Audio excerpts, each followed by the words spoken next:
Mas me parece que todas as tentativas de estabilizar a economia do Brasil, longevas aí ao primeiro presidente, logo em seguida da Constituição, nesses 35 anos, todas as tentativas foram em cima da base monetária.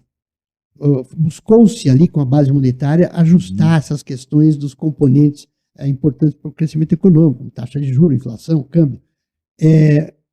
Esse sentimento de que elas sempre passaram por esse caminho, ele mostra uma sinalização. E essa sinalização mais contundente que me vem é a distribuição de renda.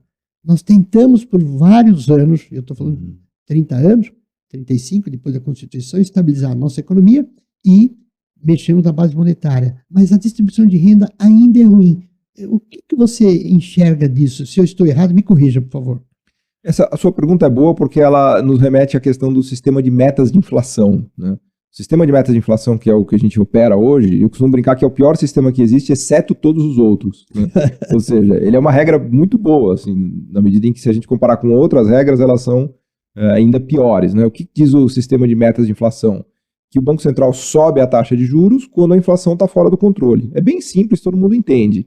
Esse sistema ele foi adotado a partir de 1999. Sim. Antes disso, a gente tinha essa tentativa de controlar a base monetária, que era a ideia de imprimir mais dinheiro ou imprimir menos dinheiro.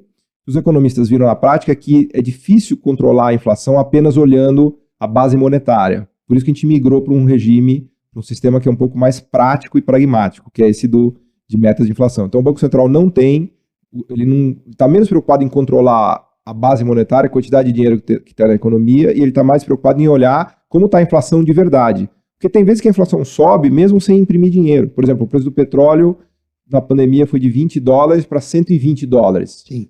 Isso criou uma inflação enorme, mesmo sem o Banco Central brasileiro imprimir dinheiro. E ele foi obrigado a reagir subindo taxa de juros, né? Nós vivemos recentemente, há 2 meses atrás, com a troca de governo, a questão a grande discussão que era o teto de gasto, que é uma questão complexa para a gente até explicar e entender, né?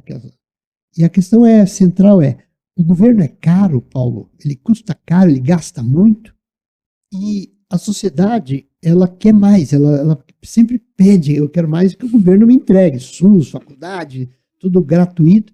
E como é que a gente pode estabelecer um parâmetro sobre isso? Foi uma conquista para esse governo, mas é um volume de dinheiro muito grande. Como é que nós vamos arrumar esse dinheiro todo para esse novo governo? O que custa caro no Brasil, na verdade, é o tamanho da carência que a gente tem no Brasil. Porque quando a gente olha o gasto público, a gente vê que a maioria desses recursos vão para a saúde, para a educação e para a previdência.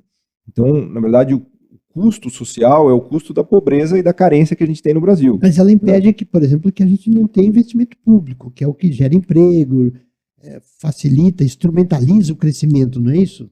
Exato. No final da história, o teto de gastos ele acabou espremendo os gastos que não tem voz ativa. O que eu quero dizer com isso? A parte do investimento público, ninguém defendia o investimento público. Então, como as outras despesas tinham que ser honradas, o investimento público foi sendo achatado e chegou numa mínima histórica. Não tinha ninguém lá para falar, precisa investir, senão as pontes vão cair, as estradas vão ficar com buraco, né? Então, essa parte de investimento público chegou numa mínima histórica e, nesse sentido, o teto foi muito ruim. Eu brinco que o teto é como se você colocasse uma regra para emagrecer, dizendo que você vai acordar todo dia 5 da manhã para correr. Né? Não é factível isso. Você não vai acordar todo dia 5 da manhã. Mas tem dia que você não quer. Não, todos os dias você nunca vai querer. Raramente você vai querer. É melhor você colocar uma meta, falar assim, olha, eu vou tentar correr meia hora por dia na hora do almoço. Né? Então o teto de gastos foi uma tentativa meio heróica, né, de se colocar uma regra que não cabe no orçamento brasileiro. Né? Por isso que não deu certo. Né?